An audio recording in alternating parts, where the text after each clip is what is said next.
Can you guys please mute your audio, please?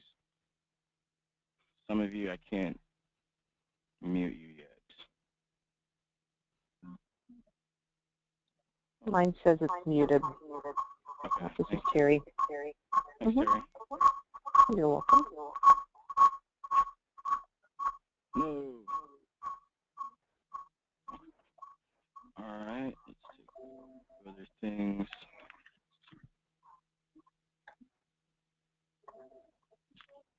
Okay, cool. All right.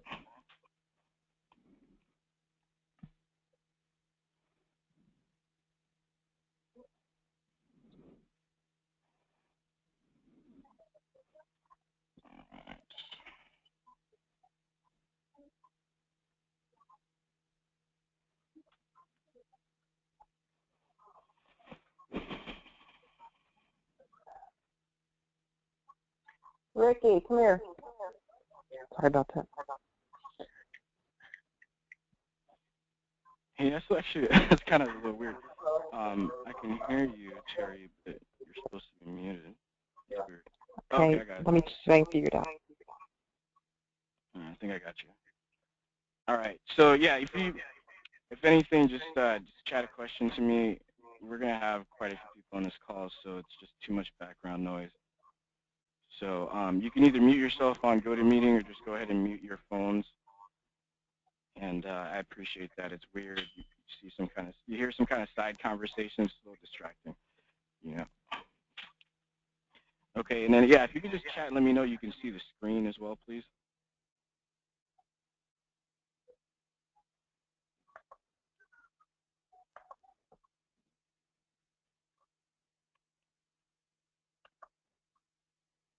Awesome. Thank you, Maureen.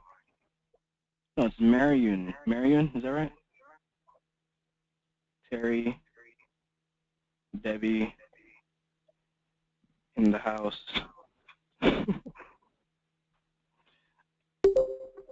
All right. Okay, so yeah, we're gonna get started in about say about 8-10 minutes. And somebody, I don't know, I'm hearing an echo. I don't know if you can hear it too, but please mute your phones. Let me make sure this is not the one causing the echo. Okay. So I hope you guys got a chance to flip through the book. That's why I do these webinars, because I start to meet people that have read the book in its entirety, and it's really important that you get I create a platform for you that gets you up-to-date information, but also fills in any of the gaps that you might see, and gives you an opportunity to ask your questions. So you may have noticed at this point the book is broken up into 3 sections. I put the section for the parents first, because that's what with how much college is costing these days, it's really a deterrent for some people, and I don't think that's okay at all. I think if you got a kid that wants to go to college and you want to create an opportunity for them, that the cost should be the last thing on your mind. Then the other 2 sections of the book, are what your child needs to be doing in order to make sure that they're picking the right colleges for themselves, that they're going through the application process properly, and they're not going in with any false assumptions or applying to a bunch of schools that they may or may not even get into, or all kinds of things like that. They're picking the right college so that when they actually get there, they like it and they know what they've gotten into. And then the last thing is for really the underclassmen. Starting to see a lot of freshmen and sophomores, and I like that because it's to set you up. For instance, I didn't really have the best grades when I started out high school, but that's because no one really showed me how to actually get good grades. And that's really one of my favorite things to do. I have a student right now where I just showed him the deal, like what it takes to be an A student. And his teachers are seeing this huge transformation in him because he's going to, office hours, and he's participating, and he's raising his hands, and the teachers they're saying, "Who are you? What happened to the old Andres that would sit in the back and not say anything and wasn't focused?" So you need all that in order to put yourself in a position to get a scholarship. So I'm glad you guys are taking the time to be here. Okay, so yeah, we got a 5-minute warning. You drink some water, do whatever you got to do, and it's good if your teen is also here, present, watching. I'm trying to keep the amount of computers on this as low as possible, so that we don't hit, we don't have it to where people can't get in. But if you guys are watching this together, this is good stuff. This is really, really great stuff for you to take. And we're going to be talking to parents of, obviously we're going to be talking to parents of high school seniors, because it's pretty much, the 11th hour for parents of high school seniors. For juniors, you have to know that, there's a lot of changes that have just occurred in financial aid that have pushed your deadlines up a little bit. So you want to be aware of what's going on, and there are things that you could do right now to put yourself in a better position to get a scholarship. If your kid's a sophomore, you have a wonderful opportunity to, put yourself in a position to where by the time that kid is a junior, they already have a couple of scholarships in their back pocket, meaning that they've already set themselves up to where, 25 schools are willing to give them a scholarship, or you already know how much you have to pay. Because, if you're going to send your kid to college in 2 years, that's the part I really don't understand sometimes with parents. If they're going to be sending their kids to college in 2 years, it's really that's not a lot of time. It's 24 months. And if somebody told me that I had to pay for something as expensive as college in 24 months, I would want to know exactly what the whole deal is. I wouldn't want to wait till a few days before the bill is due to start figuring this stuff out, right? So there's things that parents have to do, there's things that students have to do. We're going to talk about both here. And, for sophomores, like I said, with, sophomores, it's a very short window, so you have to be prepared. The student as well, all the things that they're doing inside the classroom and outside the classroom can make a direct effect on how much scholarship that they're eligible for.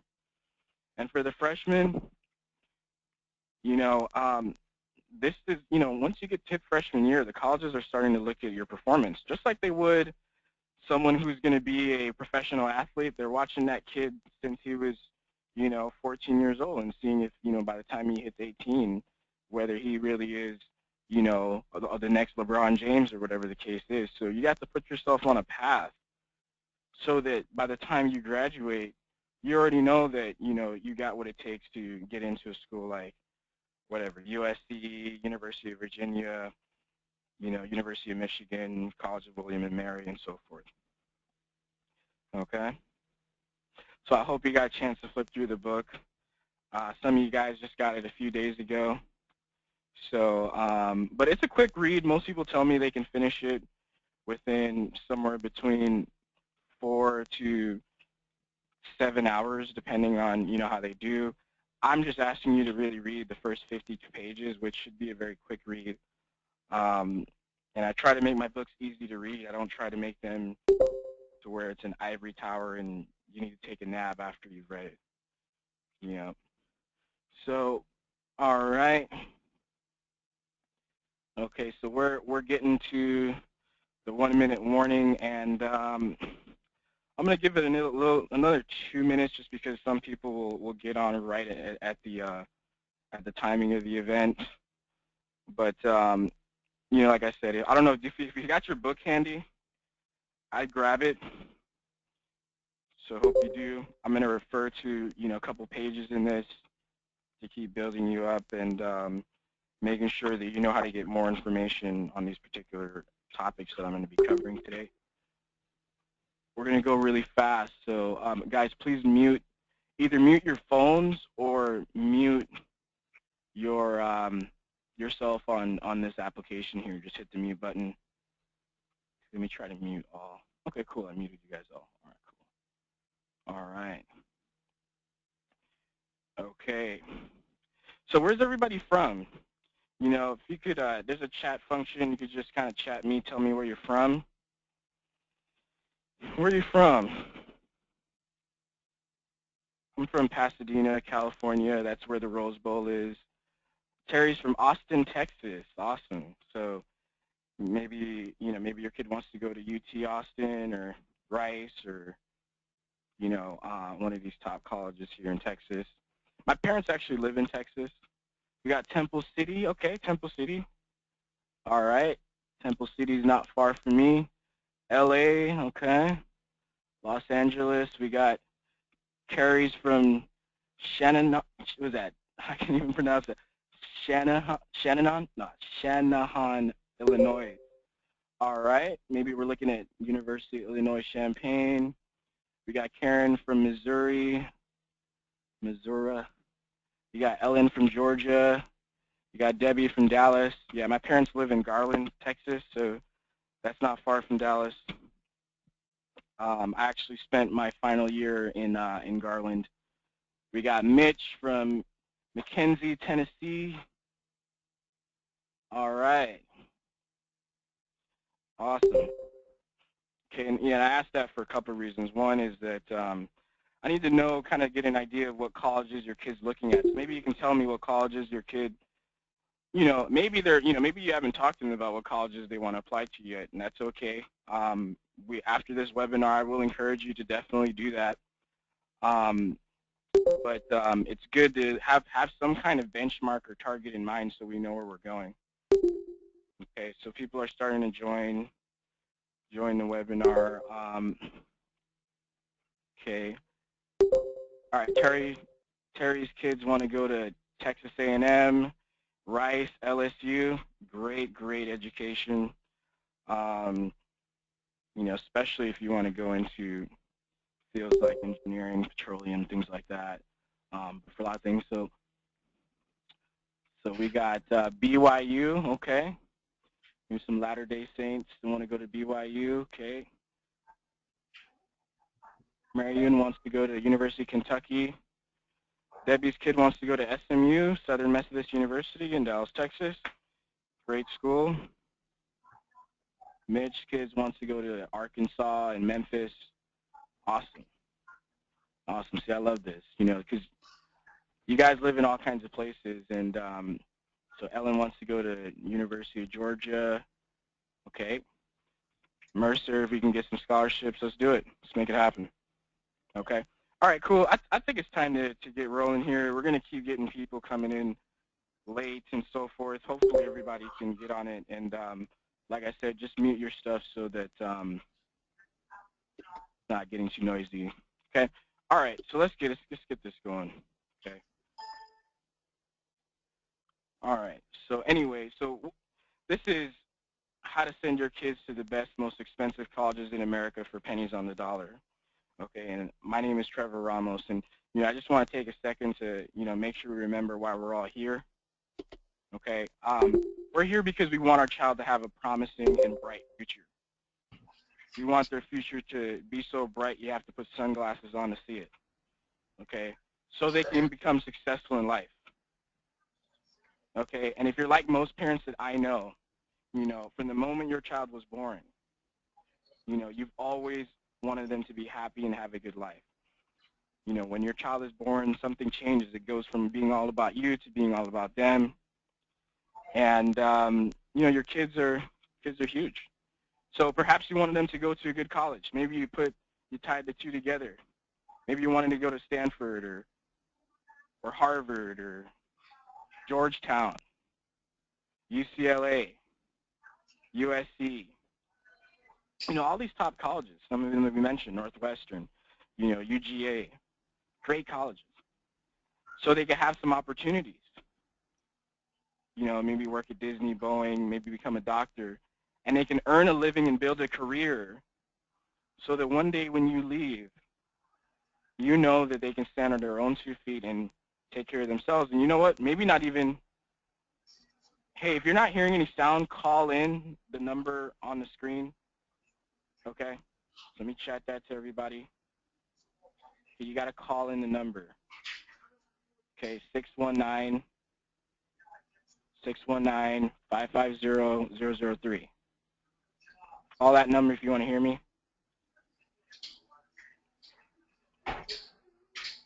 Okay. So, you know, and you don't even have to wait until you're gone to be concerned about them being able to stand on their own 2 feet. I mean, you should be able to stand on your own 2 feet when you become an adult, right?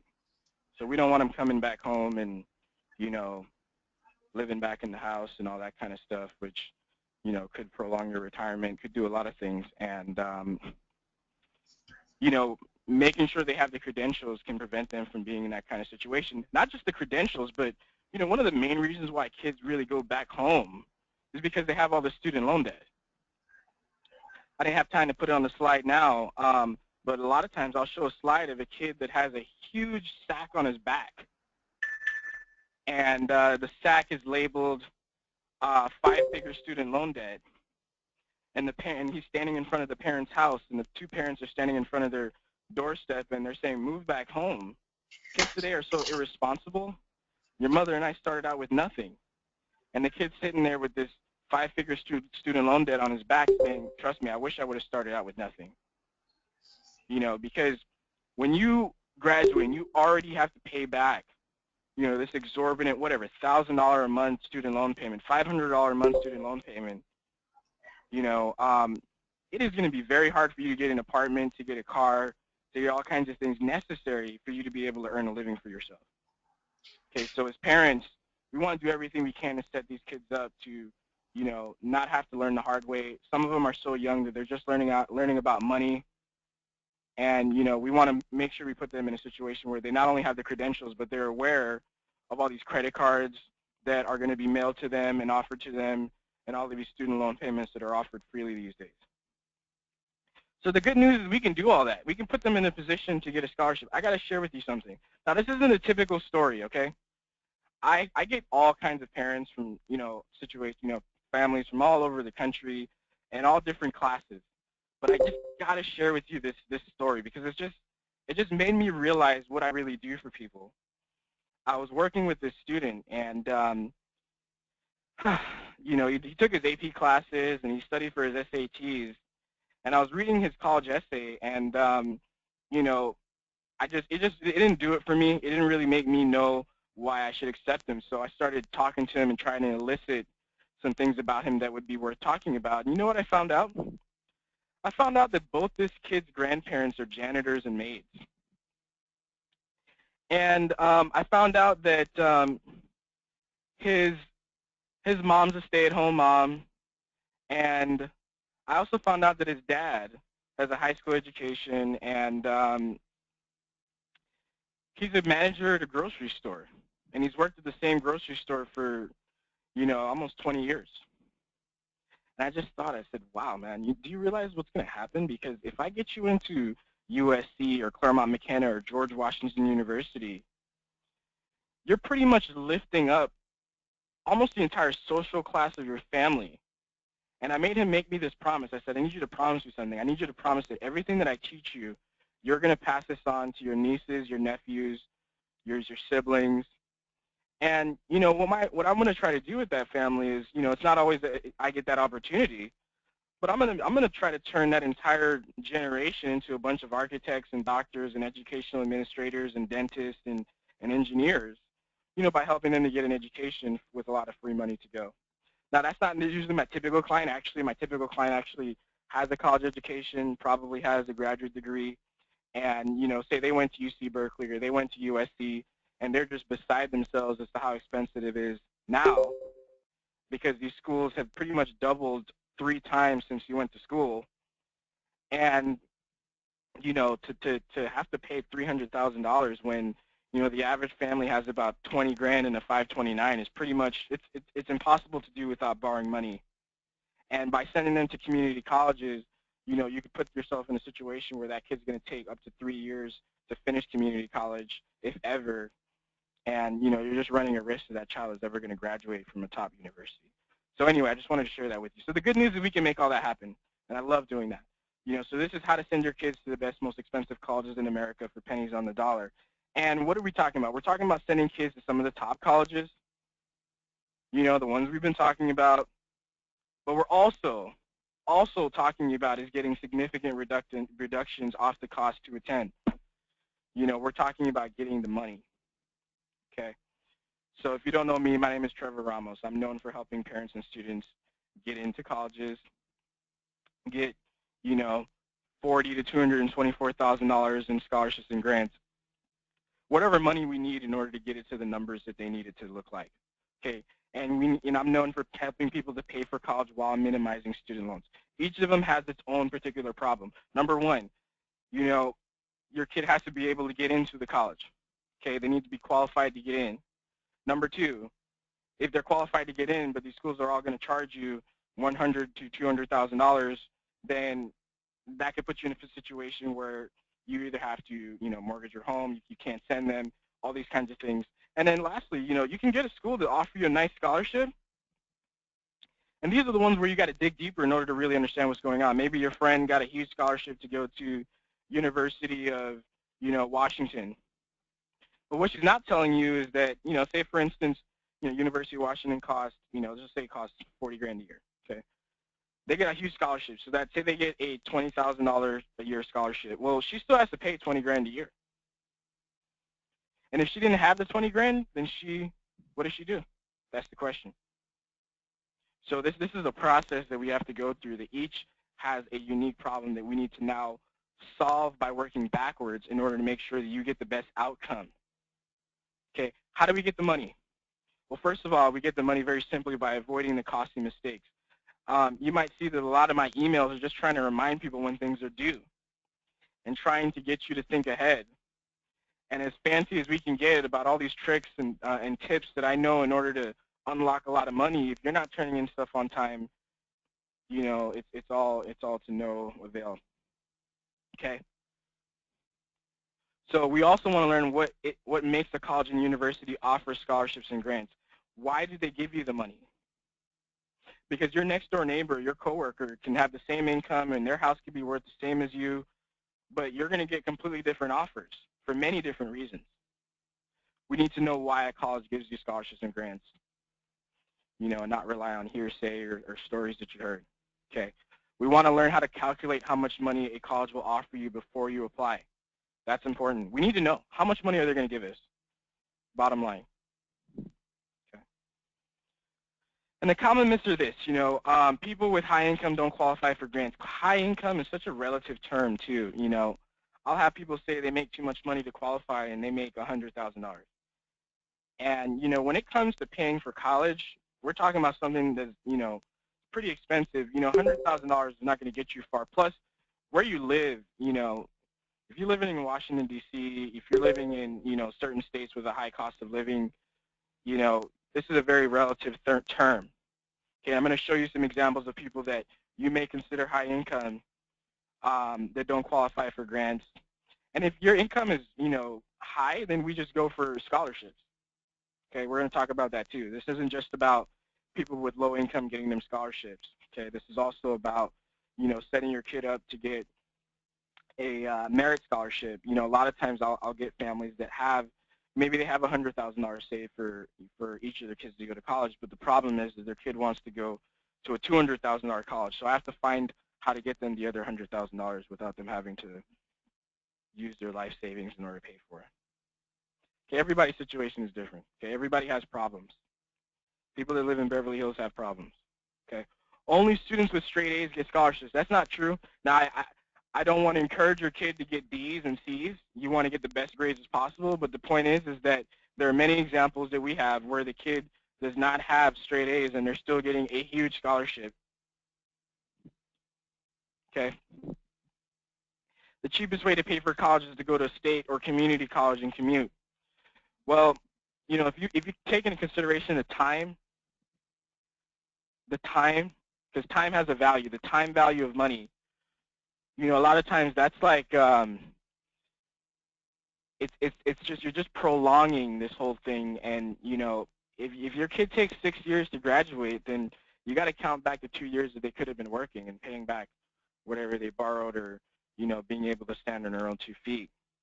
Depending on the state that you're in, your community colleges could be overcrowded, and a lot of these state colleges actually don't have a lot of money to give out. Okay, I like private colleges. Now, if you're in that state, say if you're in Michigan and you want your kid to go to University of Michigan, obviously they need to be able to get in, but you might get a pretty good offer. But you might also get a really great offer to go to Kalamazoo or something like that. So, and all you have to do to get free money for college is to fill out a FAFSA. That's a very dangerous way of thinking, because what it does is it makes people wait until the FAFSAs are due to start thinking about all this stuff. Okay? And the second reason that's a problem is because it's not about how you fill out the FAFSA, it's about how much that college has to give you by looking at your FAFSA. Your FAFSA is a financial aid form. You fill out a financial aid form. It's called the FAFSA, and it says how much you're expected to pay for college. But if you wait till you see that number to start planning this out, you're going to be in for a big financial surprise. It's about the easiest way I could explain to you. Okay, so for our agenda for today is number 1 is to know our deadlines. Number 2 is to have a list of colleges that will accept your child and give you money. Number 3 is to find out how much these colleges cost. Number 4 is to find out how much you are expected to contribute for college, the parent and the student, and to find out what steps you can take to pay as little as possible for this college expense. It's not about getting the cheapest college. That's not what it is. What it is about making sure that you don't unnecessarily spend a couple tens, if not hundreds of $1,000s that you really shouldn't have. Okay? Because, a parent is usually paying for college, whether they're in their 40s, 50s, 60s, right? Some of you guys are in your late 30s.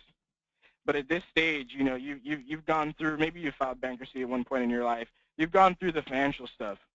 Okay, you're getting to this point now where you're realizing that, hey, I need to start preparing for my own future. So it makes sense to figure out how I can save myself $100,000. Okay, I had a parent, she told me, we'll just mortgage our house to pay for USC. And I didn't even know what to say. Because I just have not heard anybody tell me that before. And, but the truth is, how many times can you mortgage your house? Right? At some point you're going to run out. You could potentially lose your house. So does that sound good to everybody? So let me know if I'm speaking your language, and, let me know if this is all making sense to you. Okay, excellent. Appreciate that. All right, so, I already asked everybody where they're from. Now I want to know what grade everybody's child is in. So you could just chat in, tell me, hey, my kid's in 11th grade, my kid's in the 12th grade, 10th grade. Let me know what's going on. Okay, we got some 10th graders. Ellen's got 11th grader. Jill's got an 11th grader. Marian's got a 12th grader. Okay. So we got some 12th graders. Scott, Marina's got an 11th grader. Okay. Julian's got 11th grade. Okay, cool. So we got some seniors and some 11th graders. We got a sophomore in high school and a sophomore in college. Mitch has a 12th grader. Excellent. Okay, cool. So I got an idea. Most of you guys got juniors, and good for you. Good for you for, actually thinking ahead. Thank you so much for doing that. And your kid's going to thank you for this, okay? So let me tell you about me. Not too long ago, I was just like you guys, okay? Both of my parents are educators, teachers. My younger brother also wanted to go to college. I thought the way I was going to get a scholarship was by playing football and running track. So I woke up, ran, hurdled, worked out. I actually worked out to the point where I started looking pretty stocky in high school. So I decided to cut that out. But I thought that was how I was going to get a scholarship, because I thought that's just all I knew. So because I worked out so much and I didn't focus on my grades, I had a 2.8 GPA. Okay. And, when I finally got around to taking my SAT score, I had a 1720. Perfect score is 2400. So that's about a C plus average. Okay. And, I realized, look, I can't, I wanted to play for, University of Texas and USC and, Oregon and all these colleges. But, basically I was a foot too short and 100 pounds too light to get a scholarship doing it that way. And, not that, if your kid plays sports like swims or plays basketball and all that kind of stuff, that they should do what I did. I don't, but, you really got to be very honest with yourself in terms of whether this kid is really going to play Division I football or Division I basketball and things like that. because if they're not going to get a scholarship that way, then you really need to be paying attention to this stuff. Okay, so, but I did the numbers as a kid. I was just really, honest with myself and what we were at, and I just said, there's no way my parents are going to be able to pay for college without borrowing the money. I would overhear the kitchen table conversations about how much the mortgage was and how much the house is worth and how much this car is. And I looked at what these colleges were charging. The math couldn't add up for me. Okay. So I went to my counselors and my teachers, and they told me to go to community college. And all my friends that were going to community college, they weren't finishing.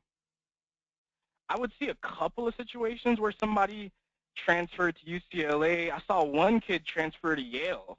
But everybody else was just getting a job, working at the Radio Shack, working at the Subway, and they started to get a car note. And, this whole plan of going to a top college just kind of fizzled out, and I didn't want that to happen. Okay? They told me the community college would be cheaper. They told me my grades and SAT scores were too low to get in, let alone get a scholarship. And I wanted to go to a top private university. I didn't see anybody from Boston here, or anybody from Massachusetts, but this is Boston University. Okay, and at the time it cost $50,000 a year, $200,000. So what did I do? I made some sacrifices. Quit the football team, quit the track team, handed in a letter to my football coach, and I think he's still mad at me for quitting the team. Because I just realized that I wasn't going to get a scholarship that way, and I needed to start, putting my energy and efforts elsewhere. And, so I quit the team, and he still hasn't replied to my Facebook friend request, so I know he's still mad at me. But that's the sacrifice that I made. Your kid may not need to make that sacrifice, okay? But that's the sacrifice that I made. I spent all that time that I would have spent playing football, running track, and I put it in the libraries, the coffee shops, and the bookstores. And because I was so late, I was pulling an all-nighter pretty much every weekend for months. Okay, I go back to Garland, Texas, and I look at the library, and I go in there, and it feels like home to me because it was home for a very long time. Borders is now out of business, but I remember that Borders, I remember so many countless hours I would take books off the shelf and then read it in the cafe and then put it right back on the shelf. And I think everybody in that Borders knew what I was trying to do, so they let me do that. And I focused on my grades. I focused on my test scores, and I found out what colleges want and what they're willing to pay for. And I also became what you would call an admissions and financial aid stalker. So I would call, I would try to get interviews, I would try to meet with admissions people and financial aid officers, try to get them to tell me anything useful. And some were helpful, some were just giving me very vague answers. I can honestly say that nobody really gave me the strategy that I'm going to give to you and that I have given to you through the book, but they put some pieces together and they gave me some very frank and candid conversations. Some of them they just said, yeah, we accept people. Like I remember going to, I think it was Columbia or Harvard, and I say, hey, do you think I could get in here? And they say, yeah, we accept people of all different situations. And I was like, come on, are you sure? Come on, I got a 2.8. Are you sure? So it's really good for you to really just know what the deal is for yourself. But what I learned paid off for me. I got $178,000 in financial aid, and $165,000 of it was free money I didn't have to pay back. Okay, I got more money than the valedictorian with a 2.8 GPA. I wasn't the smartest kid in my high school, but because I was so privy and aware of how all this stuff worked, and I was still piecing it together. It's not like I had mastered it, but I really got lucky by by just being willing to get more of the right information and just almost being an information junkie when it comes to this stuff, which many of you guys could say that you are, right? So when I graduated, I majored in accounting, and my first job was actually to be a college planning specialist. You could say I was born to do this. And, I worked for these financial planners, and they told me, like, hey, we got a lot of people that are just liquidating all the stocks and mutual funds that we're supposed to be managing for them just to pay for college. Some of them are mortgaging their homes, all kinds of situations. So look, if you could do what you did for yourself for these people, you're going to be a hero.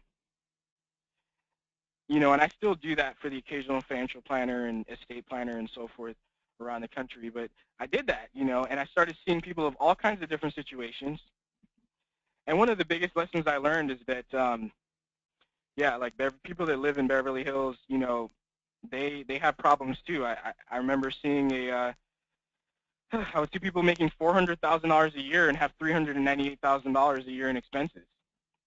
And I would add up these expenses, and you know, the guy would have a 15 grand a month mortgage, you know, a 15-year mortgage on a $1.3 million house, and then he's paying like $240,000 a year in taxes, and then he's got college tuition, high school tuition he's paying, and he's got car notes he's paying, and you know, he's almost like a sneeze away from going bankrupt. So, you know, that's why, you know, everyone really needs to, you know, if you don't have $300,000 saved or whatever amount saved to send each kid to college, like, it behooves you to really know how this whole process works, okay? So, and I would get them these same kinds of results, you know, that's, so finally, I just, you know, I founded College Funding Remedies. And, you know, get your child accepted to top colleges, maximize your grants and scholarships, draft plans so you can pay for college without getting buried in debt, sacrificing your life savings, you know, sacrificing your current lifestyle, going broke, paying tuition. And, you know, I collect some of my success stories from my students. This is a student that is, you know, soon going to graduate from Johns Hopkins. I got him to stay an extra year to get a master's degree while he's at it. But he's getting $47,000 a year in free money to attend Johns Hopkins. And, you know, when I first met these parents, they didn't even want to have this kid apply to a school that expensive because they didn't think they can get this kind of money, but they did. And you can go on YouTube and you can watch these videos of these students.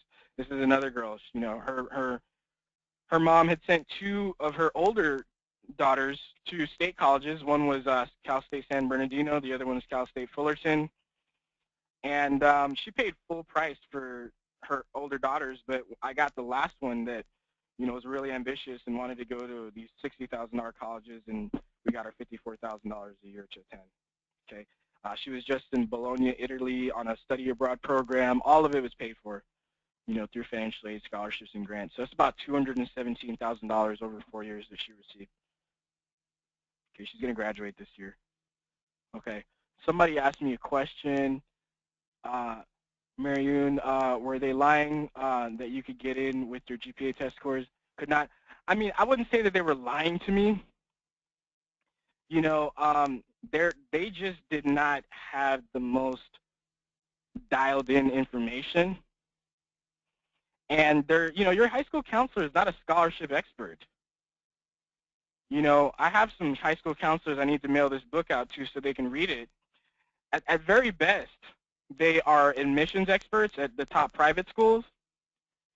At a lot of these, if your kid's going to a public school, they may have, you know, 300 to 800 students per counselor. And some of these counselors, they're only working part-time because of budget cuts. So this counselor is going to have at best maybe, you know, 15 minutes with you if you're going to a public school and she's got 500 students. You know, if your kid's going to an expensive private school, they might have a little more, and they may be telling you, hey, let's get you into, you know, Rice, and let's get you into Stanford and all these places, but they have no idea whether you, the parent, can afford that, and some of them don't even know how much it costs. So that's really the issue. They weren't lying to me. They were just not working with the most dialed-in information because they're so busy just trying to do their own thing. A lot of times these high school counselors, you know, especially at these public schools, you know, and some of the other private schools too, is at the very best what they're doing is they're just tracking. They're just trying to make sure that you're taking all your classes to graduate. Many of them are not trying to set you up on a strategy in order to get into a really good school. And I was talking to a counselor about that herself, you know, trying to explain to her, hey, if all the kids you work with are juniors or all the kids you work with are sophomores, what you can do is you can encourage them to take the classes that are going to be necessary so that when they apply, they're actually qualified to go into USC, UCLA, and you can start to track and say, hey, every kid that I've worked with, these are the kind of colleges they've gotten into. So yeah, I mean, I don't blame the counselors at all. They're trying to help, but it's a lot, and I'm trying to speak at more high schools in order to explain to these school districts that one of the main reasons why their kids aren't going to the top private colleges and prestigious colleges that they want them to is because of the money. And if they can teach their kids how to get a scholarship, then they can brag about better schools that they're sending their kids to. Anyway, so milestone number 1, know your deadlines. Okay? Yeah, of course, Marion. First of all, know your deadlines. Your kid's a senior right now. You got to know you got the last day to submit an application to most public universities is in about 37 days. And I had a counselor, an educational, counselor that I really respected. She went to Harvard Law and all that kind of stuff. And she told me, hey, you're telling people that the forms are due now. They're really due, at the end of this month. And I said, no, there's a reason why I tell them it's due now. The reason why I tell them it's due now is because I don't want them to wait until the very last day to start thinking about this. Okay, so the truth is this, most of these state colleges, their stuff is due in 37 days, but many of these schools, they require essays, and admissions, you can really say, is pretty much first come, first serve at some of these colleges. So you want to turn in your applications early and not wait to the last minute. Not only that, but because applications are turned in online now, and the last days, the site gets so saturated that it actually crashes, and you can't press the button, and many of them will not take that as an excuse. Okay, so you had this kid that she wanted to apply to UC Santa Barbara, and she missed the deadline to actually turn in the application, and she tried to write an appeal to say that the reason why she didn't get in or she didn't turn in the application was because the site wasn't working. She took screenshots, and it didn't matter.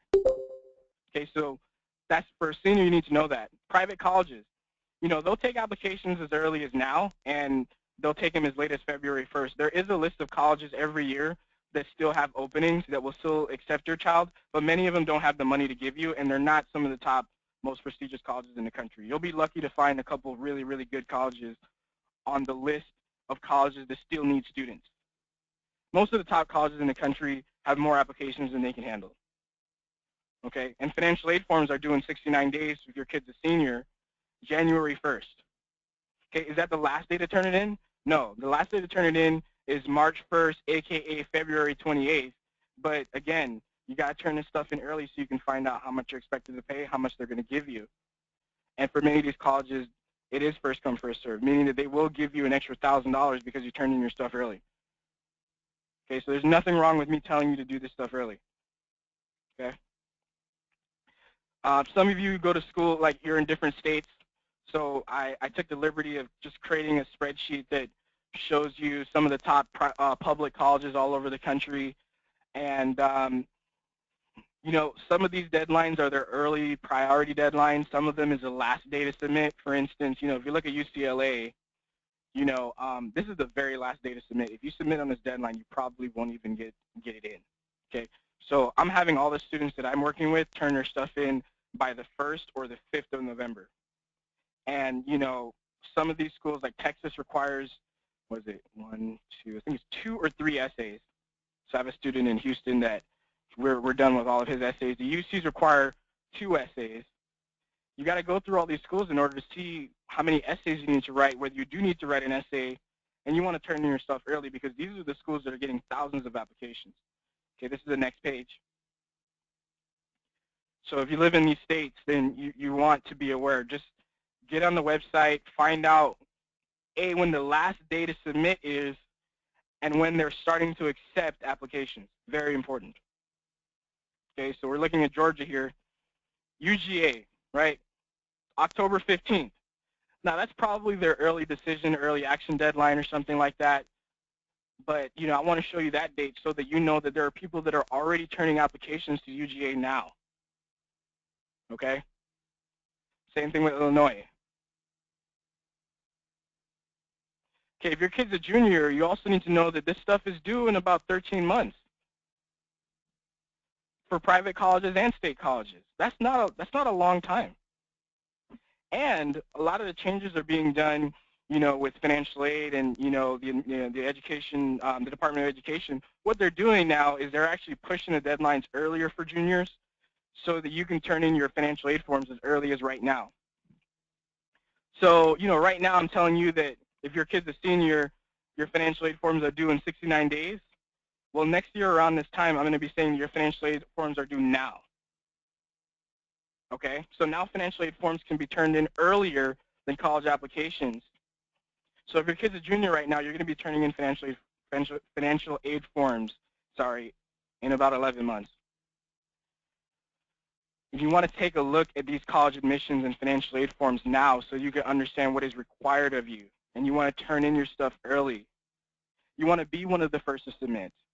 You don't want to realize what is really required of you weeks before the deadline, because these things take time, and you actually have to have a lot of stuff together in order to do this. Meaning that if you're behind on your taxes, you haven't filed taxes in a while, or you got one of those businesses that you don't file your taxes for 2015 until October 2016, you need to be aware of this stuff. You need to be planning this stuff. Okay. Secondly, you want to understand what a college is willing to pay for. They want to see good, they want to see some honors classes, some AP classes, some IB classes. You don't need to overwhelm your kids so that, they're staying up till 2 in the morning every night, but you really need to make sure they're taking a challenging curriculum, okay? And they're not just taking the classes necessary to graduate, okay? You want to see good grades and good study habits. I had a parent in here about a couple of days ago, and I had to explain to her that, hey, if your kid's taking honors and AP classes and hard classes like that, it's okay if they're not getting straight A's. I mean, we ideally want them to have straight A's, but someone who's getting straight A's and a bunch of honors and AP classes is probably going to get into an Ivy League college. So it's better for them to take hard classes and get good grades in those classes than to take easy classes and get good grades in those. Okay. Then you got the national exam scores, the SAT, the PSAT, the ACT.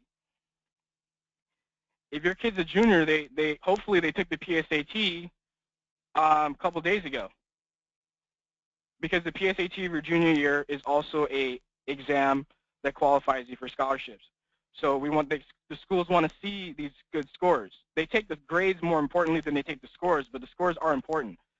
They want to see that this student is actually a joy to be around in the classroom, and they want to see unique traits. A lot of times, this is what affects a lot of students. You'll see a student with straight A's, perfect SAT scores, but short of that, there's really nothing else going on. So you want to have them do extracurricular activities. You want them to see if they can be president of this club. You want to see if they can put in some volunteer hours. Have them do something interesting. It doesn't have to be academic. I had a student in here that had perfect SAT scores, almost perfect grades, and what were we doing? We're trying to find a hobby that he likes. I say, hey, what do you like to do? Maybe we can create a couple of clubs. Have you ever done kayaking? You ever done snorkeling? Because if you say you do that and you got some real great accomplishments in that, you'll have a college accept you over all the other kids that have high test scores and high grades just because you're different, unique. You are rewarded for being unique, okay? So they also want to know that you know what you're getting yourself into. So as I'm helping seniors right now, and they're doing their interviews and they're writing their essays, a lot of the questions that they get all the time is, why do you want to come to NYU? And if your answer is because it's in New York and because it's, really good for, directing in business, that's not really going to cut it. You really got to know what that school has to offer over every other school in New York. Why would you go to NYU over Fordham? Why would you go to NYU over Columbia? Why would you go to NYU over SUNY Baruch? Okay. So milestone number 2, you want to have a list of colleges that will accept your child and give you some money, right? So you want to sit down with your child and understand what they want in a college. Are they looking for, basically a football school? Really, the very first thing they need to be looking for is a great education, okay? And you can refer them to Chapter 10, or you can read Chapter 10 and try to, explain that to them. I think there's a video on YouTube where I talk about this. But You want to talk to them about what they're looking for in a college and create a list of colleges and just to get going. Even if your kid's a freshman, just have a goal in mind, okay? And find out how much money these colleges will offer you. More on this later. So what does that look like? That looks like, say, this is a dancer. This is a girl that she's a modern dancer. So this is a list of colleges for her. Okay, good. Now we're going. Now we're making some progress. Okay, now we can see what makes this dancing program different than the other one. Okay, we want to find out how much these colleges cost. Okay, when I talk about how much a college costs, you might hear me say, hey, the college is $100,000. I might say the college is $200,000. I might say the college is $25,000. What do I mean? Well, there's something called cost of attendance. You want to write this down if you can. Cost of attendance. It's covered in one of the chapters. Or COA. Cost of attendance is the yearly cost to attend the college. So sometimes I might be referring to the yearly cost. Sometimes I might be referring to the 4-year cost. And the yearly cost to attend a college includes tuition, but it also includes books and supplies, room and board, personal expenses, and fees. You don't want to just count the tuition because it costs more than tuition to go to a college. Even if you're having your kid live at home and commute, there's still other costs that you need to have factored in here. Not only that, but based on whether your kid's going to stay on campus or if they're going to commute, you're going to get a different financial aid offer. Because the college says, okay, well, it's only going to cost you tuition to go here, but this kid is going to live on campus, is going to cost them more, so let's give the kid that lives on campus more money. Okay? All right, hope that makes sense. Cost of attendance, remember that, because we're going to build off of that right now. Okay, cost of attendance is the yearly cost to attend college. So here we have 4 universities. We got USC. We got UC Berkeley. That looks really small. Okay, but that's UC Berkeley. That's Florida State. And that's University of Washington. Can anybody tell me how much USC costs per year? Let's chat it in. Is it $20,000 a year, $100,000 a year, $50,000 a year? Okay, we got 60, we got 100, 45. Okay. So Siobhan is actually, she's correct, but she says 45, but 45 is just the tuition. Okay, when you include the books, the tuition, the room and board, all those other expenses, oops. When you count the other expenses, oh, hold on, sorry. I was on a roll too, huh? It's 67 grand a year when you count everything in there. Right now it is. Okay? And that's the per year cost. The 4-year cost is $270,000. And you got to understand, for some of these colleges, they go up every year. I have to keep updating these slides every year. Okay. What about UC Berkeley? So UC Berkeley is a public college, and you need to be aware of this. Public colleges charge a price if you're from the state that university is in, and then they charge a different price if you're not from that state. So Berkeley, we got 56, okay? Marina's saying 30, and they're both correct, okay? Why are they correct? Because if you're from California, Berkeley is 33 per year, tuition, books, room, and board, okay? But if you're not from California, it's 56 a year. So that's why I told you I got more money than the valedictorian in my high school, because he was from Texas, and then he went to UC Berkeley. Berkeley charged him out-of-state tuition. And they don't give high scholarships to people that are not from that state, unless you're incredible. But you have to be incredible to even get into Berkeley. So, you know, California right now, they need people from other states paying 56 grand because of the situation that California is in statewide. Okay. What about Florida State? Florida State is what you would kind of call like a state college, a city college. Okay, Debbie's saying 45. Okay. All right, Florida State, again, it's a public university, so it has 2 prices. If you're from Florida, it's 21 a year. If you're not from Florida, it's $35 a year. Okay? You need to be aware of that, because if your kid is looking at a bunch of colleges that are from other states that are going to charge you twice as much as their state residents, and they're not going to give you as much money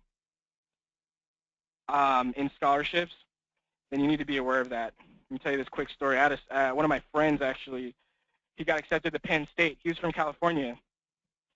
In Penn State, they said, we're going to give you a full scholarship. And then he found out that that scholarship only covered in-state tuition only. Not only did it only cover tuition, but it covered in-state tuition, and he was being charged out-of-state tuition, so there's about a $35,000 a year gap. And he's lucky he didn't sign that paperwork immediately, and that he took some time to really understand what was going on. Okay. So if you're from Washington, UW, University of Washington is $27 a year. If you're not from Washington, it's about $48 a year. And you know, these things do go up, so you got to be aware of that. Okay.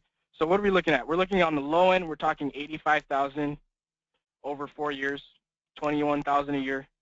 On the high end, we're talking $270,000, almost 300 grand, or 67,000 a year. So you can imagine, you know, if you got I met this family with triplets, and they all wanted to go to, you know, expensive private colleges. You know, with triplets, or even with 2-3 kids, you can easily spend almost $1 million educating your kids. And this isn't even graduate school. Okay? So we need to be aware of this so that we can develop a strategy and we can really see what's going on here and why so many people are beside themselves about how much debt that they're taking on in order to pay for school. Student loan debt is at $1.3 trillion right now, and it's no surprise. You know, A, college is getting expensive. B, you know, people are not even really, I mean, this information is just so hard to find, and I'm trying my best to try to make it available to everybody, okay? So again, we want to find out how much these colleges cost. So each college that this dancer is looking at has a different cost yearly,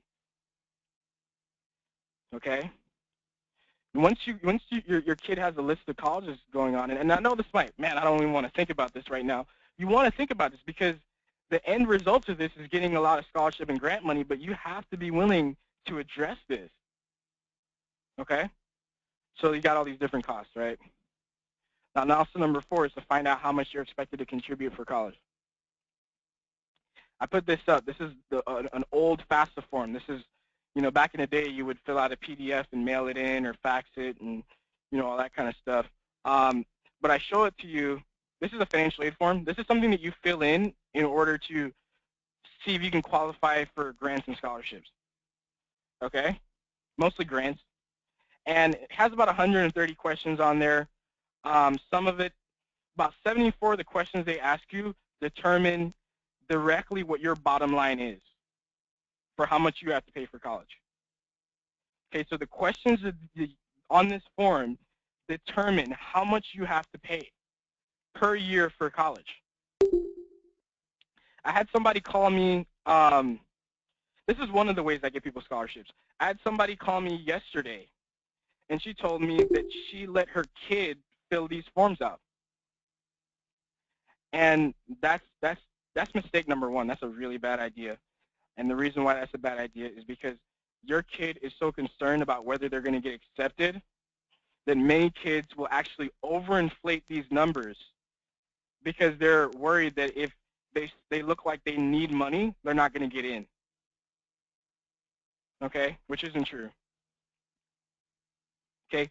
The schools that have the most money to give you are not concerned about how much money you have. They got tons of money. If you can get in here, we'll give you the money. But you don't have your kid fill this out. Either you fill it out or you have somebody like me fill it out.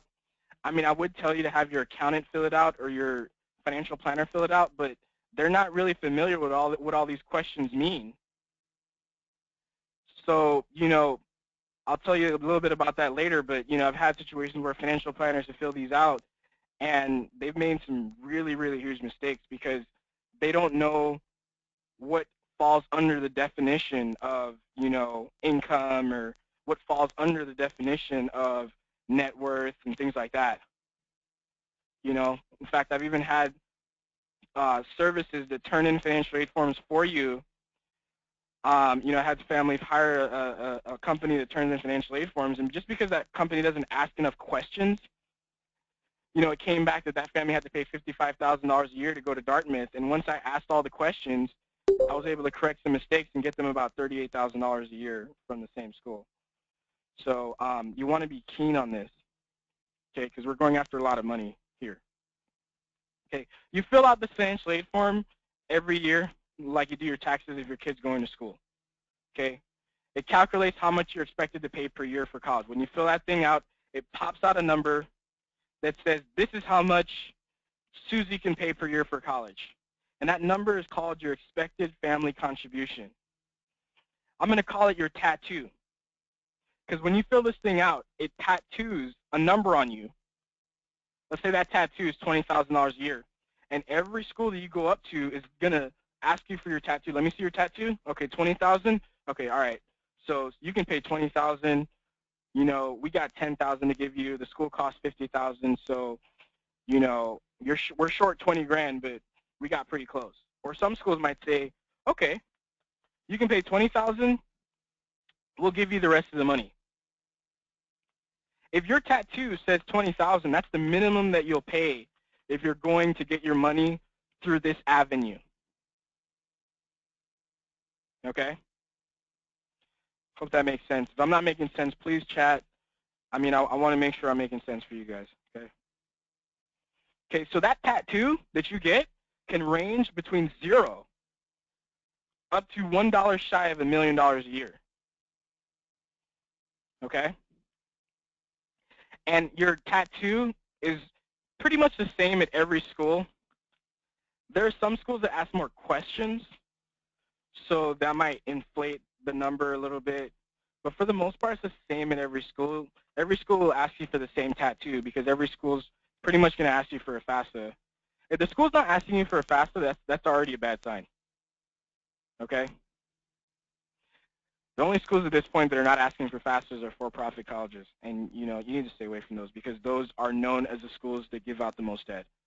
Okay, two people with the same income can have a different expected family contribution or tattoo. Okay, so that means that your coworker that makes the same amount of money as you has the same job as you. When she fills out this form, what she is expected to pay can be very different. Okay. Likewise, your next door neighbor. What she's expected to pay can be very different. Okay, there are 74 factors that determine what you're expected to pay per year for college. Okay, number 1 is the parent's income. Number 2 is the parent's net worth. Number 3 is the student's income. Number 4 is the student's net worth. Number 5 is the household size.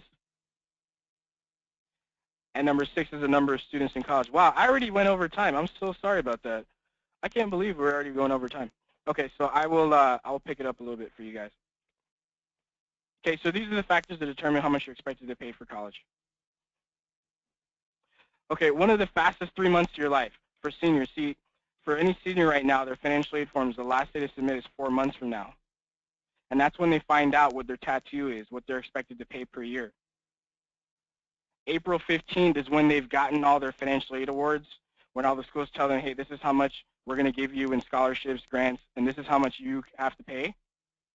And then a few days later, they have to decide which college they want to attend. Hey, do you want to go to, what's it going to be? Is it going to be UVA? Is it going to be UT Austin? Where do you want to go? We've already showed you. We've already accepted you. We already told you how much money we're giving you. Today's the day to pick the college. And then after May 1st, you got about 2 to 4 months to come up with the money. You got to tell them, hey, I'm going to make payments. I'm going to take out a loan. I got the money on my own. I'm going to borrow the money, whatever it is. And this is important. If your kid is a junior, like I said before, there are major changes going on in the financial aid world that's going to start to take effect next year. Financial aid forms are typically turned in January 1st of your child's senior year, but next year financial aid forms can be turned in as early as October 1st. And that's 11 months from now if your child is a junior. If you turn in your forms late, you could actually run the risk of the school running out of money. Okay? don't want to turn in your forms late, okay? This also means that you need to have your finances in order earlier than usual and pay much closer attention to the deadlines. Because even for me in the practice that I do, I got to start turning in forms next year around this time, whereas I don't have to do it until January for most of my students, okay?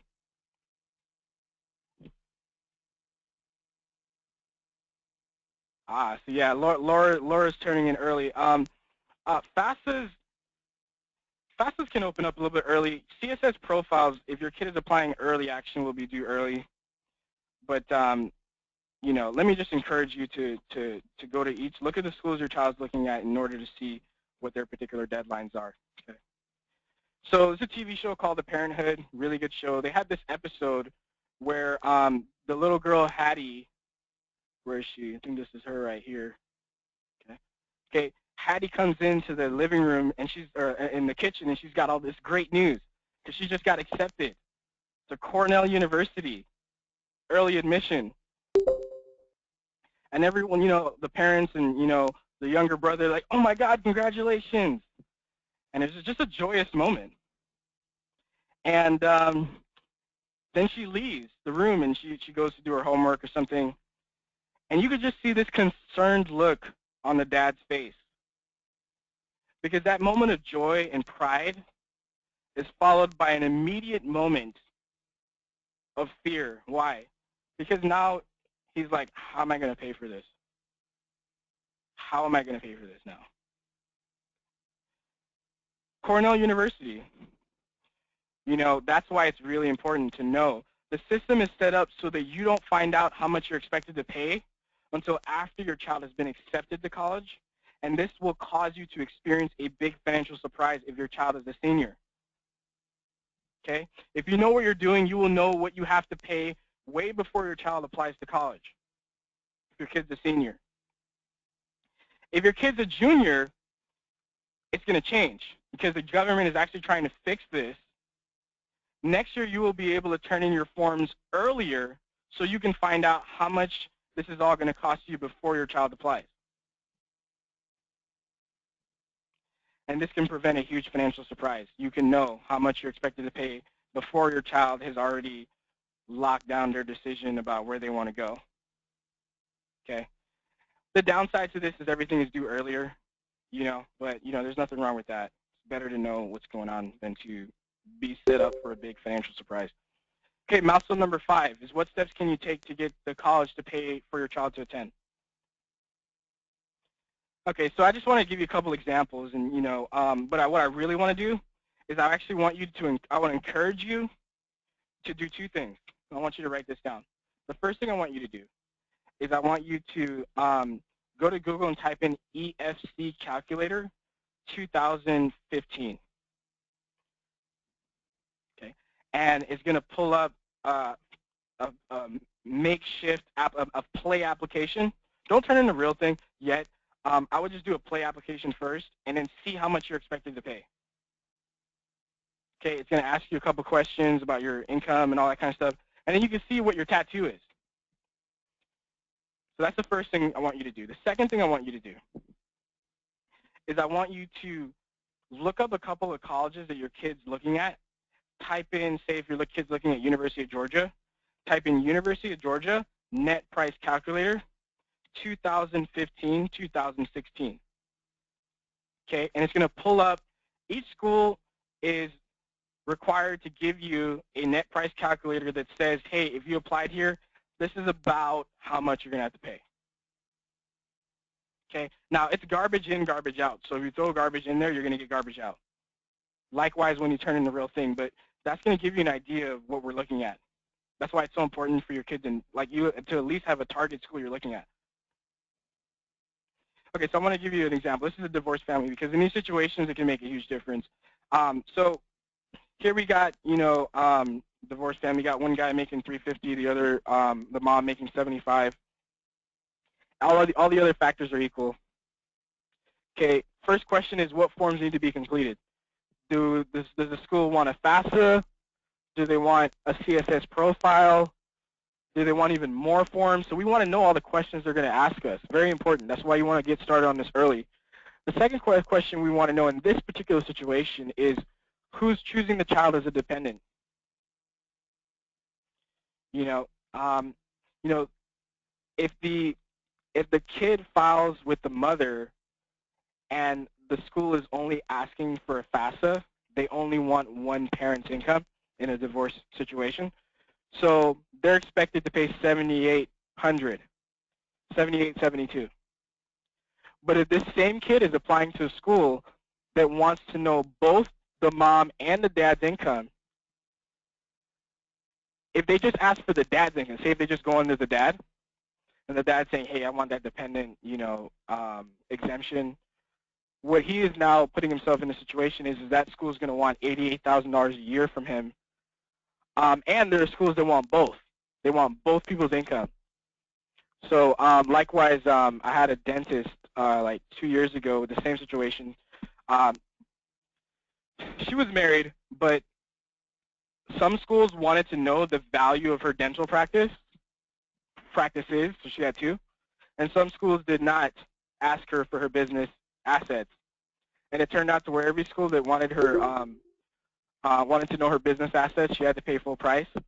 And every school that did not ask her for her business assets, she paid about $7,000. So her kid's going to UC Irvine right now, and they're paying $7,000 a year. The rest of the money is being paid for by the college. So that's important. Let me just make sure everybody's muted because I keep hearing all these noises. Okay. All right. Same thing with real estate business owners. That was a business owner example. So we have a family that makes about $120,000, and they got a real estate property that's worth $342,000. And question is that real estate property a business asset or a personal asset? And that's based on how your tax person has set that property up. If it's a business asset, the business value is not needed on the FAFSA form. And that makes a difference of about $6,000 a year, or $24,000 over 4 years. And if you got 3 kids, like in the situation of them, it makes a difference of almost $75,000. Okay. So there's different strategies for different people. If you're retired, there's a different strategy. If your income's say over 400,000, there's a different strategy. These are just different strategies that we use for different situations. But the easy thing for you to do is just to encourage you to turn in to do a FAFSA calculator and to do a net price calculator. So I just wanted to show you this as an example because a lot of people think that someone with this kind of situation is not going to qualify for any money, and they do. It's like pulling teeth getting them to turn in the forms, though. So they turn in this form. This is the situation. So they make $300,000, net worth $1 million. They got 5 people in the household, and they have 2 kids going to college. So this is this is what they're expected to pay for that second child that's coming up. And when they fill this out, they're expected to pay $39,000 a year, about $40,000 a year. Okay. So what can we do with this? So I want you to hold this thought, okay? So here's the magic formula. The magic formula is whatever the school costs per year. Remember we were talking about, $21,000, $50,000, $67,000. Whatever the school costs per year minus when you fill out your forms, that tattoo that you get equals your need, N-E-E-D. That's how much financial aid you're eligible for. Okay? And if you're not eligible, if you do this and you're not eligible, then it's okay because actually there's another thing that you can do, but you need to know this first. Okay? So, and the question is what colleges will give you this need? What colleges will give you the money that you're eligible for? Okay? So I'm not really that good with acronyms, so I'm just going to show you some numbers. So let's say a school costs $50,000 a year. When you fill in this form out, you're expected to pay $10,000 a year. That means you need $40,000 a year. The question is what college is going to give you that $40,000? Okay? So the school costs $50,000 a year. You fill this out. Your tattoo says $10,000 a year, and you need $40,000. What college is going to give you that $40,000? So in this case, we need $40,000. If the school only gives you $10,000 and you needed $40,000, we're $30,000 short. And what do you think happens when you're $40,000 short? We want to go to school where when we need 40,000, we get 40,000. We get what we need or close to it. Because if a school, if you need $40,000 and they only give you $10,000, the only other thing they can give you are parent student loans. And those parent student loans are about 7.1%, and their just payments are just very high. So here's a real life case example. This is a family, they're both accountants, they make about $276, they're worth about $800,000, and they're expected to pay $39 as well. That's why I use them as an example. So when we had them apply this, one of the schools that we're looking at was Pepperdine. And let's see, when we apply this formula, if Pepperdine will meet the need. So in this case, Pepperdine was about $62,000 a year. They were expected to pay close to $39,000. That means they needed $22,000. And will Pepperdine give them the $22,000? So when we run this case, you know, and they got about $21,896. And these are grants. So this family is receiving grants. And, you know, again, it's always like pulling teeth trying to get these parents to turn in their forms, but they could actually qualify. And this is just one of the ways that we qualify, okay? So I hope that makes sense. Take a 1-second breather. Okay, I know I'm plowing through because I didn't realize that I should have budgeted more time. Next time I'll budget more time for this. Okay, let's talk about merit scholarships. So you might turn in your forms and it may say that you're expected to pay $1 million a year or $999,000. Okay, I want you to know that now, because if you could just do it that way, we'll do it that way. But for some of the students, we want to use merit scholarships. So here's a list of colleges. This is in the book as well. There's a list of colleges that will give students full rides to the top candidates, full scholarships. Okay, you have to be usually in the top 1 to 3 percentile to get them. But these are ones that, you know, they won't even ask you what you make. It doesn't matter.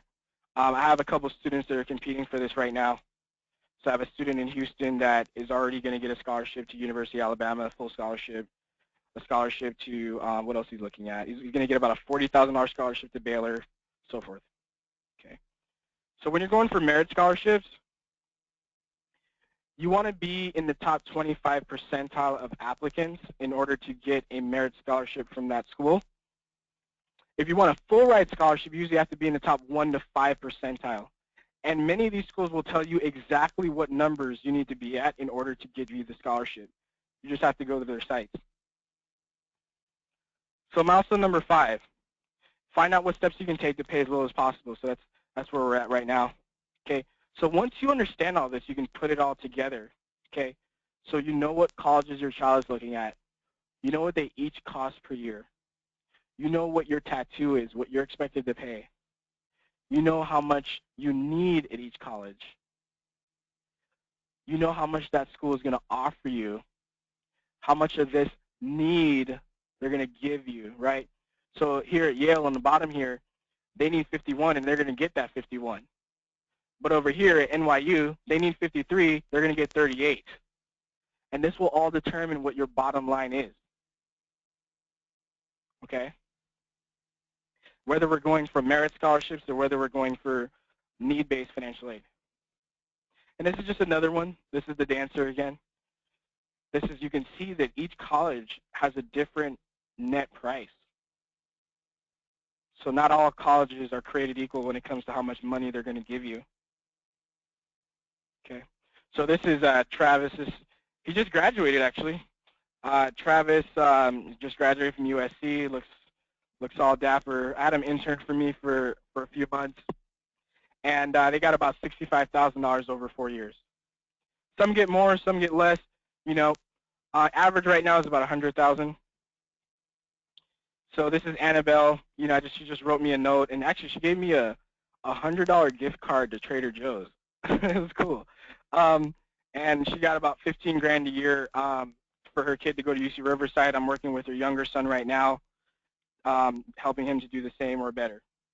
Okay. This is a note I got from Brandon. Brandon's at Arizona State University, and we actually got him reduced tuition rate. And on top of the reduced tuition rate was about 15 grand a year. On top of that, we got him a $20,000 scholarship. And he wrote me this 2-page letter, you know, about his first day, first week at school. It's really cool. He actually got a couple other scholarship offers as well from different colleges, but with the reduced tuition rate and the scholarship money, it just all came together very nicely for him. So he chose Arizona State. And this is Shameen. You know, she posted on Facebook that I got her accepted to 15 colleges, and she's going to Loyola New Orleans. This girl gets $100,000 over 4 years. And I need to start getting more of my students to take pictures in front of major landmarks because it's just pretty cool. So, you know, that's how to send your kids to the best, most expensive colleges in America for pennies on the dollar. Number one, you want to know your deadlines. Number two, you want to have a list of colleges that will accept your child and give you money. Number three, you want to find out how much these colleges cost. Number four, you want to find out how much you are expected to contribute for college. Number five, you want to find out what steps you can take to pay as little as possible for college. And I just wanted to give you this last example, okay? These are two kids that go to the same high school. This kid Chris has a 2.6. They're expected to pay 24, 7, 28. And they end up paying 25, about the same. He started the summer before his senior year, which is still considered pretty late, but, you know. You got this other kid. He's got a 3.5 at the same high school. They're expected to pay $5,600. But he also pays, his family also pays 25. Actually, they pay more than that because they had twins. And why do they pay the same? The reason why they pay the same is because this kid waits 14 days before the last day to turn in financial aid forms, and this family to get started. So that's why timing can be so important. Okay? So we've covered a lot of material, and you know this workshop is designed to inspire you to take action. But if you wait 4 to 13 months, it'll be too late. You're going to be looking to take action when all the parents are getting award packages and admissions letters, and that's a little late to be trying to figure this stuff out. So this is the last few months you really have to truly work towards getting a scholarship, grant, financial aid, and every month counts. Every month makes a difference if you're running on a track. Okay? So, you know, if you want to get started putting a game plan together, you know, the next step is easy. Just email my administrator, Priscilla, at admin@collegefundingremedies.com. You should have received an email from her confirming your attendance for this, so you could just go ahead and reply to that and just tell her, hey, I'd like to speak to Trevor for a few minutes. And what we'll do is we'll just briefly talk and, you know, see what I can do to help you through this process. If I determine that I can help, then I'll schedule you for a free 1-hour consultation on GoToMeeting just like this, except it's just going to be me and your family privately. Okay, and at this consultation, I'm going to find out how much free money you can get and set you up on a game plan so that you lock in that scholarship. Okay, so you just email admin@collegefundingremedies.com. That's Priscilla. Just tell her, hey, I'd like to talk to Trevor for a few minutes, see what he can do to help. She'll schedule you for a 15-minute call. And, you know, also, if you have any immediate questions, just type it in the chat box. I'll answer it now. I apologize for going over on time, but, you know, I feel like, hey, this conversation is worth a lot of money. So, you know, I appreciate you guys staying to the end of this. So any questions you have at this point, go ahead and ask them to me, and I'll clarify them for you. So I just got a question here. Okay. All right. So wow, I must have answered all your questions. No questions out of everyone in the room? Okay, let's see. So Carrie says, in your book, you mentioned to get child's income as low as possible. Does this include UTMA? Well, UTMA is considered an asset, not an income. So yeah, if your kid has a UTMA or if they have money under their names, what you have to understand is that when they fill out that form, you can do it by just doing a EFT calculator. You'll see that the money under the kid's name is going to inflate what you're expected to pay versus being under the parent's name. So if you have an opportunity to move that under your name, they're actually going to ask you for less of it. What you do have to be aware of is a capital gains tax, though. So say I had somebody that had a $40,000 UTMA, and they said, okay, well, if we put this under our name, it's actually going to, they're going to ask us for, our EFT could be lower, and that might be a smarter way to go, but she had a $7,000 capital gain. So that capital gain becomes the student's income, which will increase your family contribution for a year. So yeah, I mean, you know, just go and try it under your kid's name, try it under your name. You'll see what I mean.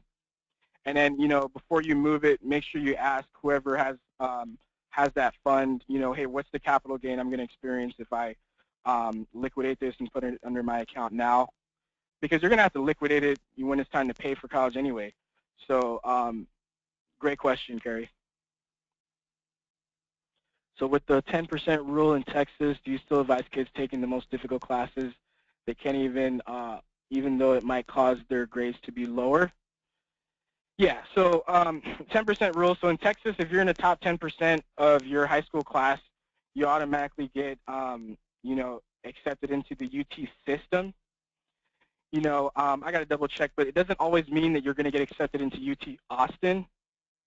That's their main campus. That's like, you know, it's like saying over here, if you're in the top, and we don't have that here in California, but if you're in the top, whatever, 10% of the UC system of your high school here in California, you automatically get accepted to the UC systems. But there's other UTs other than UT Austin. So I always encourage students to, I mean, you want to make sure that the kid stays in the top 10% if that makes a difference of them getting into the UT system versus not. But putting them only in easy classes just so they can be in the top 10% could not only make them not get into one of the top UT campuses, but it's also going to set them up for their own little surprise when they get to college and they see how hard these classes really are. So, you know, make sure you don't lose your ranking, but at the same time that they're playing on the field necessary so that they can actually succeed when they get there. So that's a really great question. Is it bad for my child to apply to a school with a 3.5 GPA when she only has a 2.7? You could, so this is Marianne. It depends on what else she brings to the table. So, you know, if she's got a reason as to why she has a 2.7, she can explain what happened. Maybe, you know, she had a bad year. Maybe she lost focus. Maybe she didn't understand how important it was. I mean, I got into BU. The average person had a 3.5. I had a 2.8. So it can be done, but you don't want to set it up to where every single college she's applying to, the average kid has a higher GPA and a higher test score that she looks at. You need to have some kind of, you need to protect your downside a little bit.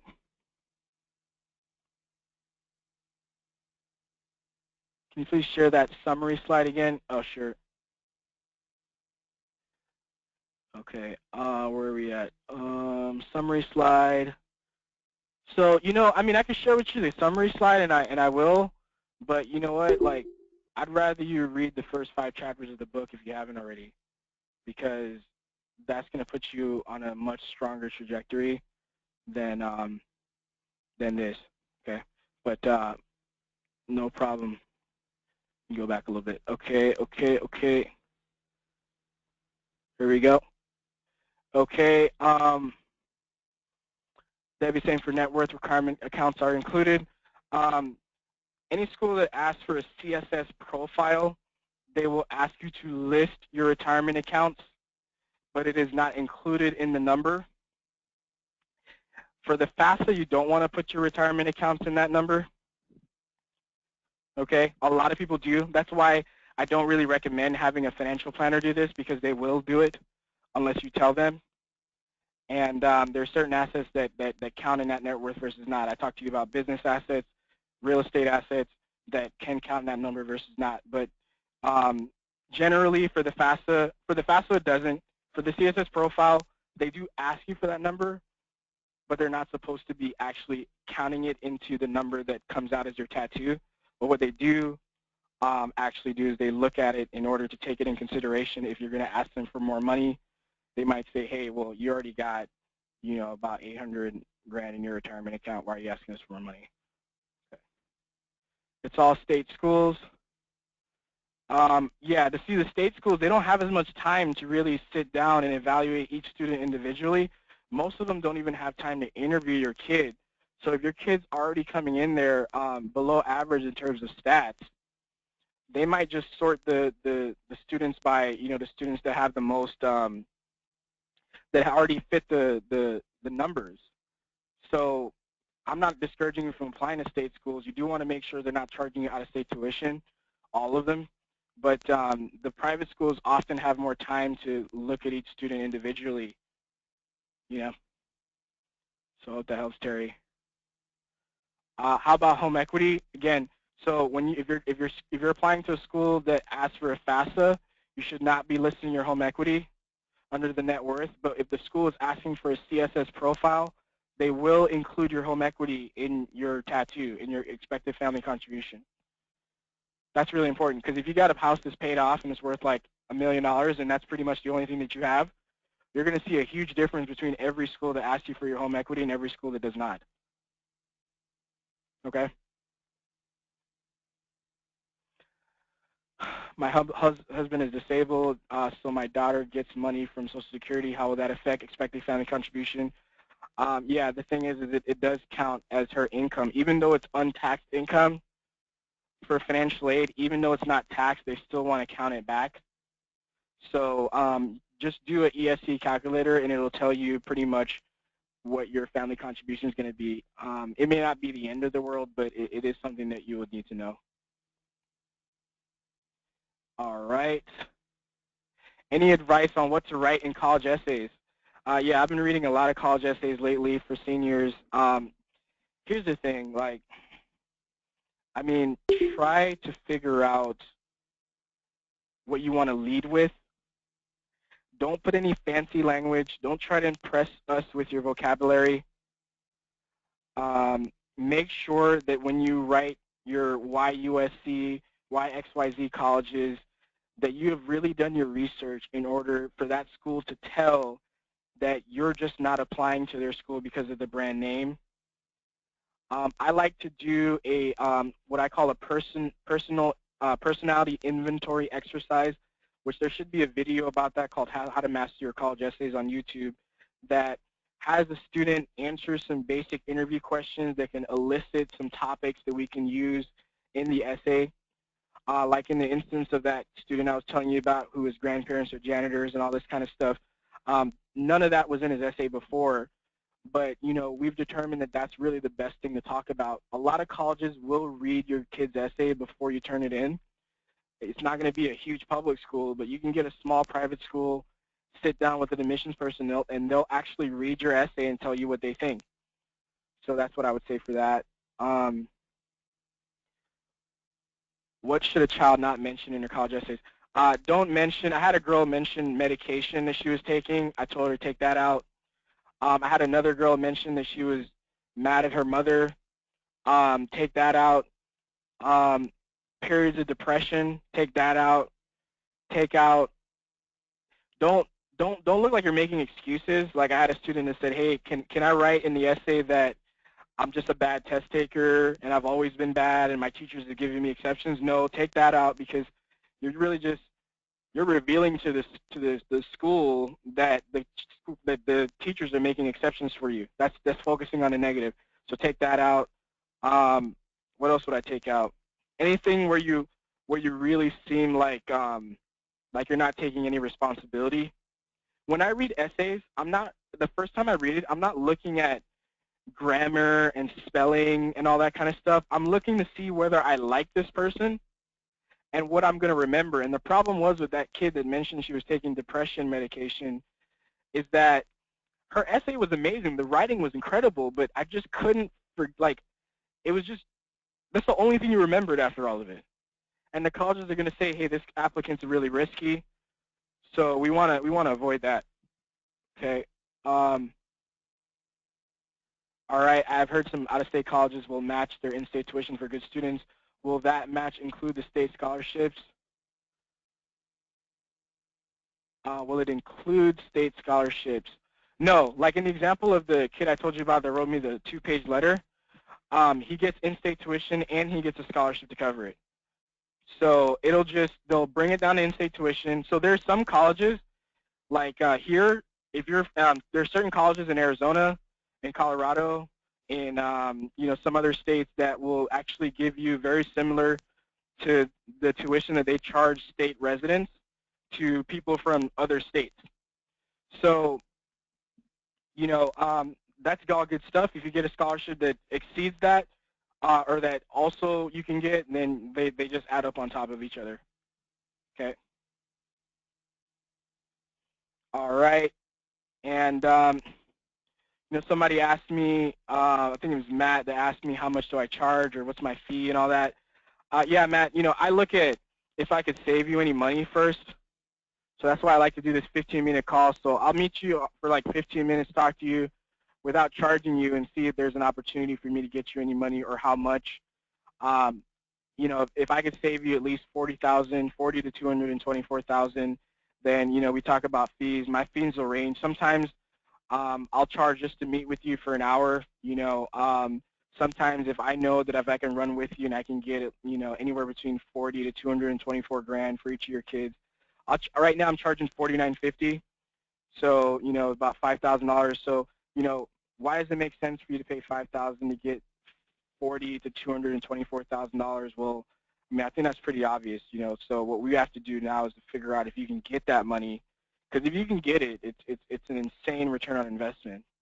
We're talking minimum 4 times your investment up to, I don't know what's 100 and 220. The highest kid last year got $224,000 to go to USC. I charged them $5,000. That's 45, almost 45 times their money back. So yeah, that's kind of how I work. Like I said, I don't take anybody on. I can't save them the money. That's why I take the time to really see if you qualify for anything. And what I'm looking for are families that I can, have a student that's motivated, that wants to go to a top college, that, they want to do the work. I don't want to have to drag them. I want to say they want it and I want it, and then we just fuel to the fire. We can make it happen together. What I don't want are parents that are dropping, their kid off so that I can, and expecting me to, do everything necessary to get them a scholarship. Is junior year the best time to meet with me? It depends on what you already have done. The easy question the answer to that is I like to see people the second semester of their sophomore year. That's when I like to see them. And because whatever grades they're coming to me with, I can fix. I'm catching them before all their standardized tests. I do have kids that are freshmen. Some of my clients, they hire me again, and they learn, hey, I'm going to hire this guy early. So I have kids that are freshmen. It's all based on your goals. If your kid wants to go to like Yale or one of these top universities, then we need to put them on a track so that ends up being a reality. And what I like to say is pretty much the later you come to me, the more stuff you already have to have going on. Right now, the only senior that I would take on at this point is somebody who has high grades, high test scores, because that way I just have to cash in on this kid's accomplishments. But if this kid's coming to me with a 3.0 or a 3.2 and they don't have anything else going on, I'm just not going to take them on, because there's not enough time to really, turn this kid into a scholarship candidate. Versus if I have a junior, if I have a sophomore, if I have a freshman, I could really knock it out the park for that family. So yeah, exactly. So, top 10%. Yeah, I know what you mean. I actually graduated from a state Texas school, so I didn't get in. I wasn't in the top 10%, so but I did get a scholarship to a private school. Any programs if your child wants to study abroad? For colleges, yeah, some of these colleges will give you scholarship money to study abroad. Some of them won't. So if you're selecting colleges with your child, you might want to ask them that. So I had one student, she went to, I think it was Japan. She went to Bard College in New York. They covered it. I have 2 girls at Claremont McKenna. They were, where were they? They were in Spain. Claremont McKenna covered study abroad. The only thing that they don't cover all the time is the personal expenses. And if your kid's going to Europe, and you got to understand it's more expensive over there, so the cost of living. So, but everything else, a lot of these schools will cover the study abroad expense. Okay. So all right. So I'm going to take one more question, and then we're going to wrap it up. This is Laura. Thank you so much, Laura. She said, Trevor helped my son go to Santa Clara University. You don't hear this often, but my son got a full ride because Trevor really motivated my son to do what was necessary. We are grateful to Trevor. I recommend everyone to Trevor. My son is in his junior year. Oh, so he's a junior already? Wow. Okay, yeah, so yeah, that's Laura. Thank you so much for that. If you don't mind, I'm gonna, save that somewhere. And yeah, I'm Adrian. I'm glad Adrian is doing well over there. That's good. I haven't seen him in a while. So yeah, guys, I appreciate your time. Appreciate your questions. If you have any more questions, let me know. And yeah, Adrian's happy. Okay, yeah, let me know. Just email Priscilla. Let her know that you want to talk for a few minutes. See if I can get you a huge scholarship, so on and so forth. All right, you guys have a great Saturday. Have a great weekend. Take care. Bye.